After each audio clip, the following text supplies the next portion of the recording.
Salam saudara yang dikasihi oleh Yahweh. Pada minggu ketiga ini kita bersyukur masih diberikan kekuatan kesehatan. Dan saat ini kita mendengarkan firman Yahweh. Namun sebelumnya kita berdoa terlebih dahulu. Bapa di dalam surga yang kami sembah dalam nama Yesus HaMasiah, hati kami penuh rasa syukur kepadamu atas pertolonganmu dalam hidup kami, penjagaanmu, pemeliharaanmu, sehingga kami ada sampai hari ini. Kami bersyukur. Saat ini kami mendengarkan firman-Mu, Roh Kudus urapi kami, agar kami dikuatkan, diteguhkan lewat firman-Mu. Kami sambut firman Yahweh dalam nama Tuhan Yesus akan berdoa, haleluya, amin. Pada kesempatan ini saya akan bawakan firman yang terambil dari Yohanes pasal 21 ayat yang ketiga sampai dengan ayat yang ke-6 yang berbunyi demikian. Simon Petrus berkata kepada mereka, "Aku pergi menangkap ikan." Mereka berkata kepadanya, "Kami juga pergi bersamamu." Mereka keluar dan langsung naik ke dalam perahu, dan pada malam itu mereka tidak menangkap apapun. Namun ketika hari sudah menjelang pagi, Yesus berdiri di pantai itu. Meskipun demikian, para murid itu tidak mengetahui bahwa itu adalah Yesus. Lalu Yesus berkata kepada mereka, "Hai anak-anak, tidakkah kamu mempunyai lauk satupun?" Mereka menjawab kepadanya, "Tidak." Dan dia berkata kepada mereka, "Tebarkanlah jalamu ke bagian kanan perahu, dan kamu akan mendapatkan." Lalu mereka menebarkannya, dan mereka tidak berdaya lagi menariknya karena sejumlah besar ikan. Di ayat yang ke-11 dikatakan demikian, Simon Petrus naik dan menarik jala itu ke darat penuh dengan ikan-ikan besar 153 ekor. Dan sekalipun demikian banyaknya jala itu tidak koyak. Saudara, hal ini sudah sering kita dengar bahwa ketika murid-murid Tuhan Yesus menjala ikan, mereka sepanjang malam tidak dapat satu ekor pun. Padahal di danau itu banyak ikan. Latar belakang daripada murid-murid Tuhan Yesus juga adalah seorang nelayan atau penjala ikan. Tapi kenapa kok malam itu mereka tidak mendapatkan satu ekor pun? Nah, ini yang perlu saya jelaskan kepada kita pada kesempatan ini. Dan pada saat ini, saya berikan temanya dari firman yang saya bacakan buat kita, mujizat masih ada bagimu. Sekali lagi, mujizat masih ada bagimu. Situasi di akhir zaman ini semakin hari semakin sulit.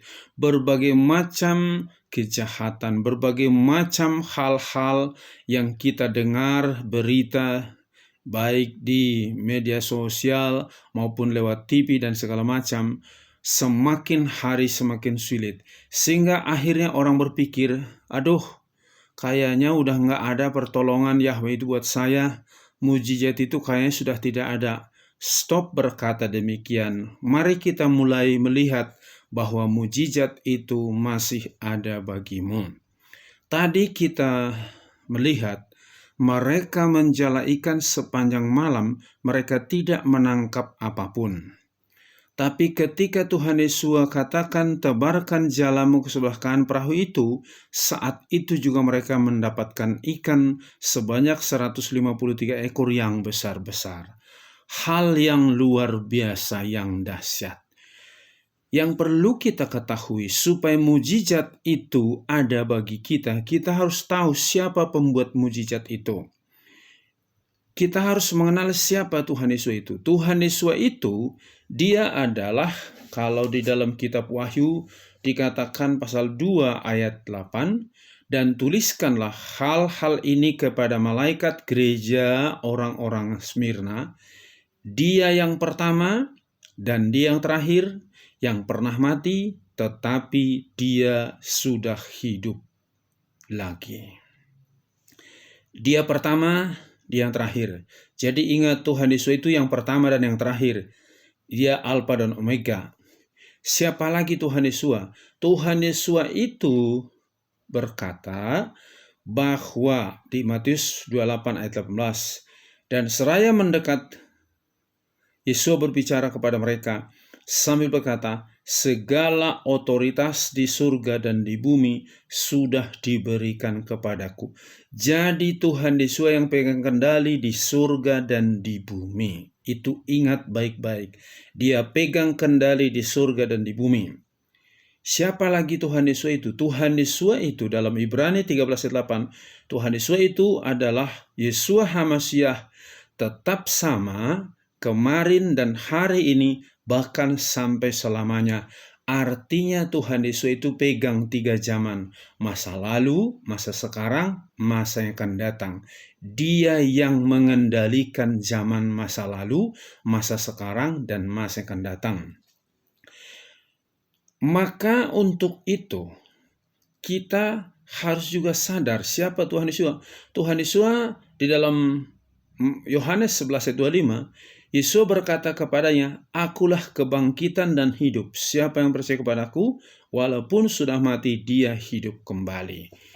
Dikatakan di sini jelas sekali bahwa dia pegang kendali di surga dan di bumi.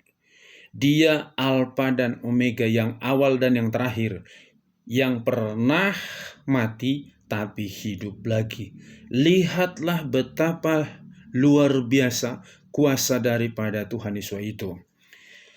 Maka supaya ada mujizat terjadi dalam dirimu, ya, supaya bagaimana caranya supaya mujizat terjadi dalam dirimu? Yang pertama-tama yaitu lakukanlah sesuai dengan perintah Tuhan Yesus tadi. Sekali lagi, lakukan sesuai dengan perintah Tuhan Yesus, maka terjadi mujizat bagimu. Di ayat 6 tadi saya baca ulang. Dan dia berkata kepada mereka, tebarkanlah jala ke bagian kanan perahu, dan kamu akan mendapatkan. Lalu mereka menebarkannya, dan mereka tidak mampu lagi menariknya karena sejumlah besar ikan. Tuhan Yesus perintahkan tadi tebarkan ke sebelah kanan. Coba kalau mereka tebarkan ke sebelah kiri, pasti tidak dapat karena petunjuknya sebelah kanan. Pada saat murid-murid Tuhan Yesus belum jadi murid Tuhan Yesus, mereka juga mengalami hal yang sama. Bertolaklah ke danau yang lebih dalam lagi. Tebarkan jalamu.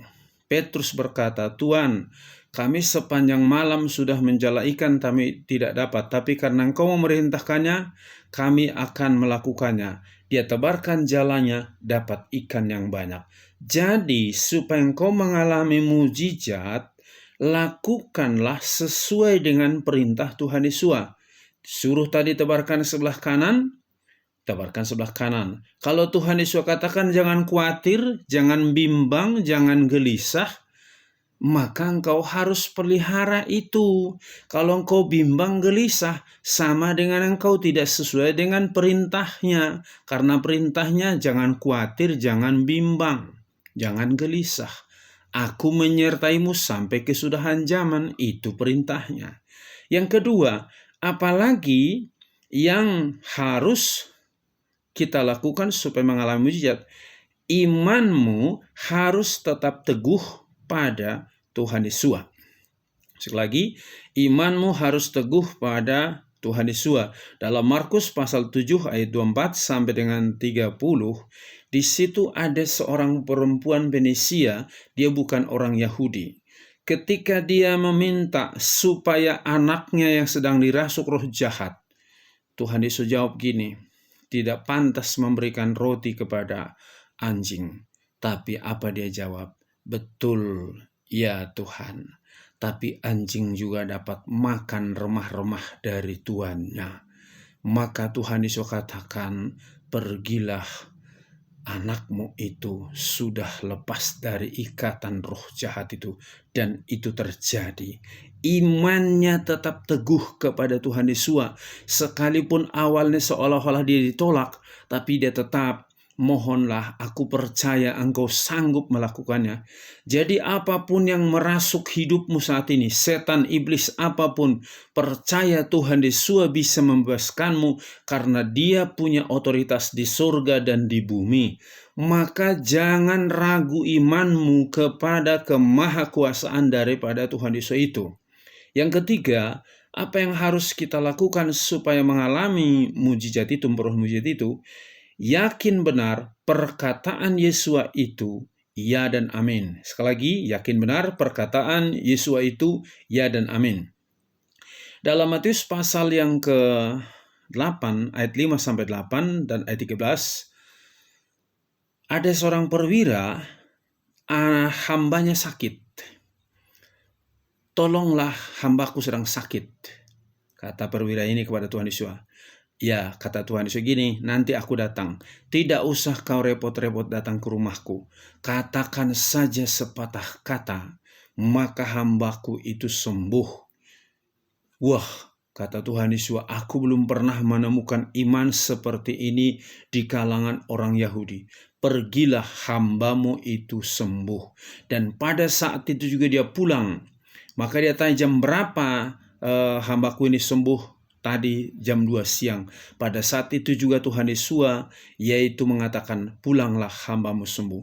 Jadi lihat, penyakit apapun yang kau alami, mungkin tahunan, sudah dikatakan kronis, jika engkau berkata kepada firman daripada Tuhan Yesus itu, pergilah, hambamu sembuh. Kalau dia berkata kepadamu, jangan takut, engkau sudah sembuh.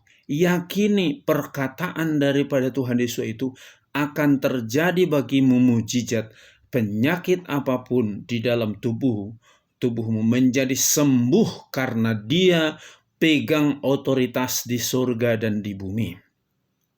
Kalau Lazarus saja yang sudah dikubur 4 hari bisa dihidupkan kembali untuk menyembuhkan penyakitmu, bagi dia hal kecil itu. Karena dia pembuat mujizat. Dia yang pegang kendali di surga dan di bumi. Dia adalah yang awal, dia adalah yang akhir. Dia pernah mati tapi hidup kembali. Kalau kematian dia bisa kalahkan, maka penyakitmu juga bisa dilepaskan dari hidupmu sehingga engkau menjadi sehat selalu. Karena itu pegang itu. Firman Yahweh itu, sebagaimana iman daripada perwira itu, katakan saja sepatah kata. Kata Tuhan Yesus kepadamu, kau sembuh sekarang. Mungkin engkau berkata, apa iya? Masa iya? Aku sudah pergi ke dokter kemana-mana, berobat kemana-mana, tapi belum mengalami kesembuhan. Dokter itu manusia. Obat-obatan itu buatan manusia. Tapi jika engkau percaya kepada perkataan Tuhan Yesus, engkau mengalami mujizat saat ini juga. Dan yang terakhir, apa yang harus engkau lakukan supaya engkau memperoleh mujizat? Ingat, harus percaya bahwa engkau adalah anak daripada Tuhan Yesus. Ingat, engkau harus percaya bahwa engkau adalah anak daripada Tuhan Yesus.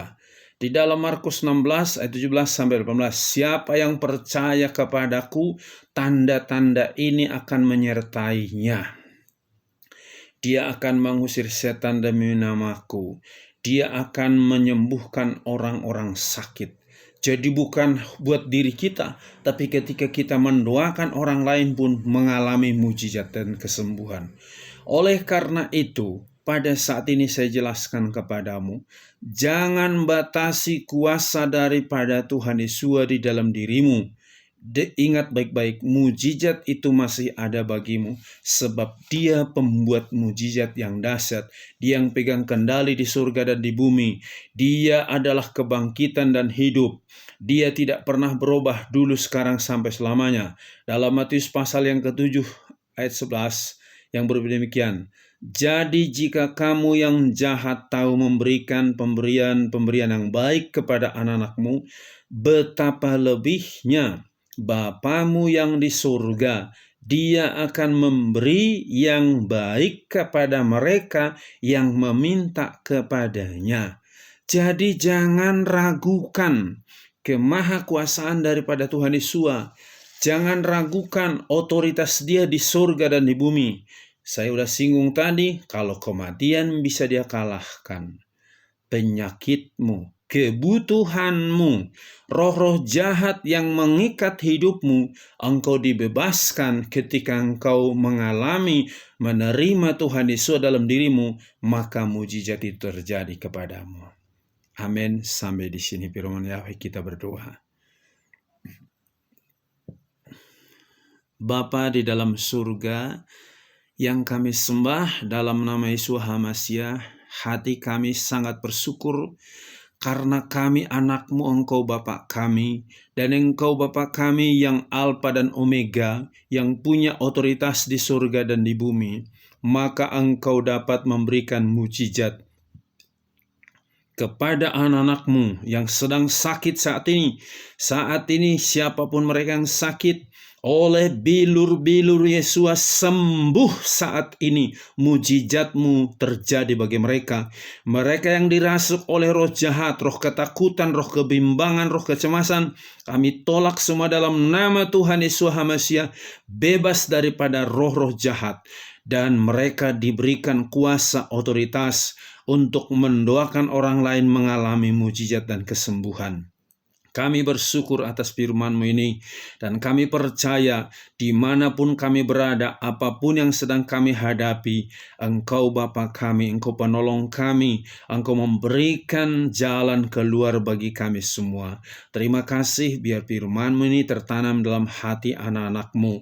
Mujizat itu sudah terjadi bagi anak-anak-Mu yang sedang mendengarkan firman ini saat ini juga. Terima kasih Bapa, berkati Bapak-bapak, ibu-ibu, baik pemuda, remaja, juga anak-anak. Berkati seluruh hamba-hamba-Mu, berkati seluruh anak-anak-Mu, berkati bangsa dan negara kami. Di dalam nama Tuhan Yesus akan berdoa. Haleluya. Amin. Salam, Yahweh berkati. Mujizat terjadi bagimu saat ini. Amin.